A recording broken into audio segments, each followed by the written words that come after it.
আসসালামু আলাইকুম, welcome to new lessons with মুরসালিন আহমেদ। তোমরা কেমন আছো সবাই? আশা করি অনেক ভালো আছো। মুরসালিন সিআর আজকের জন্য তোমাদেরকে অভিনন্দন। আজকে আমি তোমাদের জন্য ইন্টারমিডিয়েটের আইসিটি চ্যাপ্টার 3 এর উপরে চমৎকার একটি ক্লাস নিয়ে এসেছি। তাহলে চলো আমরা আমাদের ক্লাসটি শুরু করি। আজকে আমাদের আলোচনার টপিক হচ্ছে সংখ্যা পদ্ধতির রূপান্তর। কি সংখ্যা পদ্ধতির রূপান্তর মানে কোনো একটা সংখ্যা পদ্ধতি থাকবে, সেটা থেকে অন্য একটা সংখ্যা পদ্ধতিতে যাওয়া। তো গত ক্লাসে আমরা শিখেছিলাম দশমিক থেকে বাইনারিতে যাওয়া। আজকে আমরা শিখব বাইনারি থেকে কিভাবে অন্যান্য সংখ্যাগুলোতে যাওয়া যায়। যেমন হচ্ছে 1011, এই যে একটা বাইনারি সংখ্যা পদ্ধতি আছে। এখন এই বাইনারি থেকে আমরা প্রথমে দশমিকে যাব। কোথায় যাব? দশমিকে। তো আমরা জানি আমাদের এই দশমিক সাহেব একটা কথা বলছে যে আমার কাছ থেকে কেউ যদি চলে যেতে চায়, এক্সাম্পল যেমন মনে করো তোমাদের যদি কারো বান্ধবী থাকে, সেই বান্ধবী মনে করো তোমার রেখে অন্য জায়গা চলে গেল, তাহলে কি ভাগ হয়ে গেল না? তার মানে ওর কথা হলো আমার কাছ থেকে যদি কেউ অন্য জায়গা চলে যায়, মানে অন্য সংখ্যা পদ্ধতিতে যায়, তাহলে তাদের নিজস্ব বেস দিয়ে আমারে ভাগ করে যাবে। আর আমার কাছে আসতে হইলে, আমার কাছে আসতে বলতে অন্য সংখ্যা থেকে ওর কাছে আসলে, কার কাছে? ওর কাছে, যেহেতু ও সবার বস। কেন বস? সব জায়গায় পৃথিবীতে এই পদ্ধতিকে ইউজ করা হয়, মানে ব্যবহার করা হয়। ওকে, এই পদ্ধতি কোনটা? ওই যে 1 2 3 4 আমরা যেটা সারা জীবন সবাই সব জায়গায় ইউজ করি সেটা, ঠিক আছে? তার মানে অন্য সংখ্যা থেকে ওর কাছে আসতে হলে কি করতে হয়? গুণ। তার মানে এই দুই দিয়ে কি করব? এই সংখ্যাটারে গুণ করব। তাহলে আমরা দেখি, যেমন তাহলে এই সংখ্যাটা আমরা উঠাইলাম, ঠিক আছে? 1011, এটা আছে বাইনারিতে। এখন আমরা এইখান থেকে যাব দশমিকে। তো ওর কথা কি শর্ত অনুযায়ী গুণ করা লাগবে, মানে প্রত্যেকটা ডিজিটের গুণ। তাহলে 1 গুণ এই যে বেস দিয়ে গুণ, ওকে 2। আরও কি এই 1 বাদে কি আরও ডিজিট আছে না? আছে যেহেতু, তাহলে প্লাস। এরপরে এই যে 0 আবার গুণ 2 প্লাস এই 1 দিয়ে আবার 2 রে গুণ দিতে হবে, ঠিক আছে? আবার হচ্ছে এই 1 দিয়ে 1 গুণ 2 নিছি। আচ্ছা, নেওয়ার পরে আমরা একটা জিনিস খেয়াল করি, আমাদের কাজ হচ্ছে এটা নেওয়ার পরে যে স্থানীয় মান বসানো। কি বসানো? স্থানীয় মান। আমরা ছোটোবেলায় শিখছি না একক, দশক, শতক, ঠিক তেমনিভাবে এইখানে। তো তোমার হাতের ডান দিক থেকে এই যে এইখানে প্রথম যে পাওয়ার আছে, পাওয়ার বলতে প্রথম যে বেসটা থাকবে 2, মানে ওই 2-এর উপরে হচ্ছে তোমার পাওয়ার 0 বসাইতে হবে। এরপরে 0 থেকে বড় কি 1, তারপরে কি 2, তারপরে 3। ওকে, বুঝছি। যদি আরও থাকতো তাহলে আরও বসাইতাম, যেমন তারপরে 4 বসাইতাম, 5 বসাইতাম। আশা করি ক্লিয়ার। এরপরে আমরা দেখি এই 1-এর 1 রাখছি, গুণের গুণ। এখন হচ্ছে 2-এর উপরে কিউব আছে। কি আছে? 2-এর উপরে কিউব আছে, তার মানে কত হয়? 8 প্লাস, আর 0 দিয়ে আমরা যার এই গুণ দিই কি হয়ে যাবে? 0 না, এই জন্য 0 প্লাস 1 দিয়ে আমরা এই 1 রাখলাম। 1 দিয়ে যদি 2 আমরা গুণ দিই কি হয়? 2 অক্ষে 2 প্লাস। এখন এই 1-এর 1 রাখলাম। কোনো কিছুর উপরে পাওয়ার যদি 0 থাকে তার মান 1 হয়। এটা আমরা 9 10-এর সূচকের অঙ্কে করছি। ওকে, ঠিক আছে? তো 8-রে আমরা 1 দিয়ে গুণ দিলে কি হয়? যেমন দেখি, 8 অক্ষে 8 প্লাস, আর 0 এটা তো দাম নাই। এখন হচ্ছে আমরা নিলাম, তাও এখানে 0 নিয়ে দেখাইলাম তোমাদের সুবিধার্থে বোঝার জন্য। এবার 1 দিয়ে যদি 2-রে গুণ দেই কত হয়? আমরা এবার যদি 1 দিয়ে 2-রে গুণ দেই কত হয়? 2 অক্ষে 2 প্লাস 1 দিয়ে 1-রে গুণ দিলে কি হয়? 1। তার মানে এখানে আমরা পাইলাম কত? 8 আর 2 10, আর 1 কত হয়? 11। তার মানে এটার অ্যান্সার হচ্ছে আমাদের 11। আশা করি আমরা বুঝতে পারছি। ওকে, এখন হচ্ছে আমরা দেখব বাইনারি থেকে কিভাবে অক্টালে যেতে হয়। কোথায়? বাইনারি থেকে কিভাবে অক্টাল সংখ্যায় যেতে হবে। দেখো, বাইনারি থেকে অক্টালে যাওয়ার একটা নিয়ম আছে। বাইনারি থেকে অক্টালে যাওয়ার নিয়ম হচ্ছে এই যে ডিজিটগুলো আছে, এই ডিজিটগুলোকে 3 বিট করে সাজানো। আরেকবার একটু রিপিট করি, এই বাইনারি থেকে অক্টালে যাওয়ার একটা সহজ নিয়ম হলো কি, এই বাইনারি ডিজিটগুলোকে 3 বিট করে সাজানো। কয় বিট? 3 বিট। এখন বলতে পারো কেন 3 বিট করে সাজাবো? দেখো, এই বাইনারি বেস কত? 2 না? আর এই অক্টালের বেস কত? 8 না?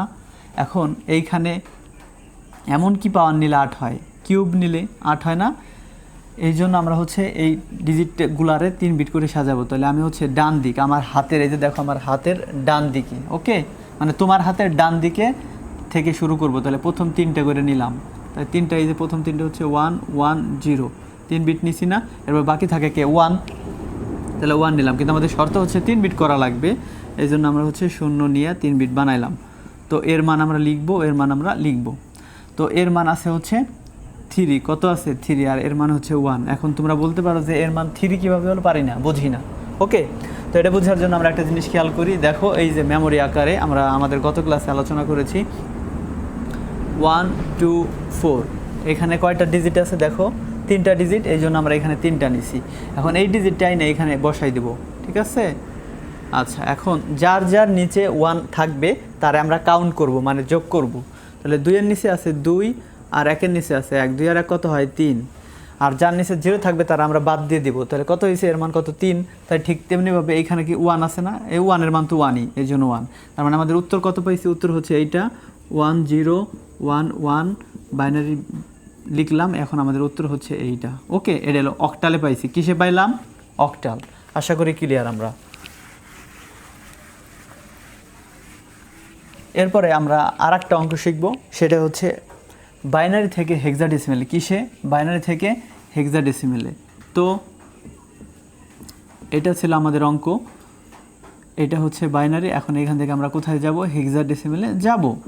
তো আমাদের যেহেতু বাইনারি বেস হচ্ছে 2 আর যাব হচ্ছে হেক্সাডেসিমেলে, ওদের দুইজনের বেস লিখলাম। এবার দেখো এই পাশে আছে 16 আর এই পাশে আছে হচ্ছে 2, তার মানে এমন কি পাওয়ার নিলে ওর মানও 16 হবে।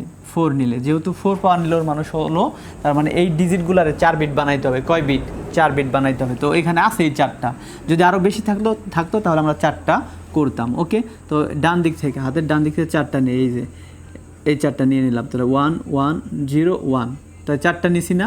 এখন 4টা নিয়ে এর মান লিখবো। কি লিখবো, এর মান। তো এর মান কত আছে, ওই যে এর মান বোঝার জন্য আমরা মেমোরি আকারে লিখবো, এই যে 1 2 4।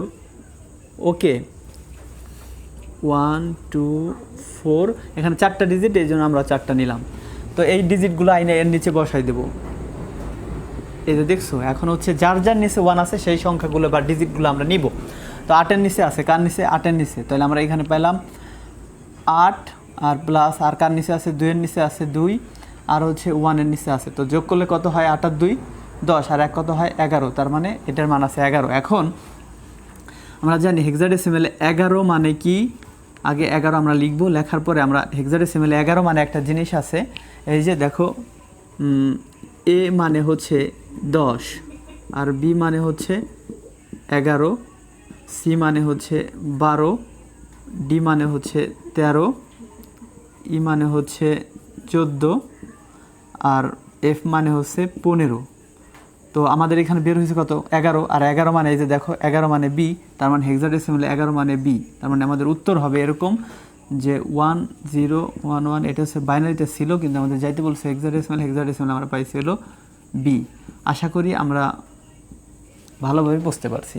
ওকে, এর আগে যে অঙ্কটা করছি সেটা হচ্ছে আমাদের 4 বিটি ছিল, এই জন্য তোমরা ইজিলি বুঝে গেছো। এবার হচ্ছে আমরা একটু বড় করব, 1 0 1 1 1 1। এটা হচ্ছে বাইনারি আছে। এখন এই বাইনারি থেকে আমরা যাব হচ্ছে হেক্সাডেসিমেলে। ওকে, তো আমরা জানি বাইনারি থেকে হেক্সাডেসিমেলে যাওয়ার জন্য আমাদের কি করতে হবে, 4 বিট। কিভাবে বুঝলাম, ওই যে 2, এটার বেস আছে আর এর বেস 16, তাহলে এখানে কত পাওয়ার নিলে 16 হয়, যেহেতু এই পাশে 16 তাহলে এখানে 16 বানানো লাগবে। তাহলে পাওয়ার 4 নিলে 16 হয়, পাওয়ার কত নিলে 16 হয়, পাওয়ার 4 নিলে। এই জন্য এইখানে এই বিটগুলোরে 4 বিট বানাইতে হবে। কয় বিট, 4 বিট। তো ডান দিক থেকে তোমার হাতের ডান দিক থেকে 4টা করে নিতে হবে। এই যে 4টা আমি নিলাম, প্রথম 4টা। ওকে, তো 1 1 1 1, এই যে প্রথম 4টা আমি নিছি। ওকে, এরপর থাকে কি 0 আর 1, তো 0 আর 1 নিছি, কিন্তু আমাদের শর্তে কি বলছে যে 4টা করে নিতে হবে, কিন্তু এখানে আছে 2টা। কয়টা, 2টা। আর বাকিগুলো সব 0 নিয়ে আমরা 4টা বানাইছি। এখন এর যে মান সেটা আমরা লিখব। তো এটার মান আমরা কীভাবে বের করব, ওই যে মেমোরি আকারে 1 2 4 8, কারণ এখানে 4টা আছে এই জন্য 4টা নিছে, তাই এই 4টা আইনে এখানে বসাবো। ঠিক আছে, তো যার যার নিচে 1 আছে সেইগুলো নিব। এবার প্রত্যেকটা নিচে 1 আছে, তার মানে 4 8 আর 4 12, 12 আর 2 কত হয় 14, আর 1 কত হয় 15, তার মানে এটার মান আছে 15। এখন আমরা 15 লিখব। কিন্তু হেক্সাডেসিমেলে আমরা একটু আগেই দেখছি যে 15 মানে এই জিনিসটা আবার দেখি, এ সমান সমান কত 10 না, বি সমান সমান কত 11, সি সমান সমান কত 12, ডি সমান সমান কত বলো 14 না, আর ই সমান সমান ডি সমান সমান হচ্ছে 13, আর ই সমান সমান কত 14, আর এফ সমান সমান কত 15। সুতরাং এখানে আমরা 15 পাইছি, যেহেতু 15 পাইছি, তাই 15 মানে কি বলো? 15 মানে হচ্ছে আমাদের এফ, তাহলে আমাদের লিখতে হবে এফ। আশা করি ক্লিয়ার। এবার এর মান কত? 2। তাহলে এই 4টা মনে করো আমরা বসাবো, এখানে যত আছে সেটা বসাই, তো 0 0 1 0। এবার দেখো কার কার নিচে 1 আছে? 2 এর নিচে 1, আর কোনো কিছুর উপরে আছে? যেহেতু নাই, তার মানে এটার মান 2, তো 2। তার উত্তর কত পাইলাম আমরা? এইটা 1 0 1 1 1 1, এটা বাইনারিতে ছিল। এখান থেকে অ্যান্সার পাইছি আমরা হচ্ছে 2f। এটা হেক্সাডেসিমেলের অ্যান্সার। আশা করি আমরা সুন্দরভাবে বুঝতে পারছি। ঠিক আছে, ধন্যবাদ সবাইকে।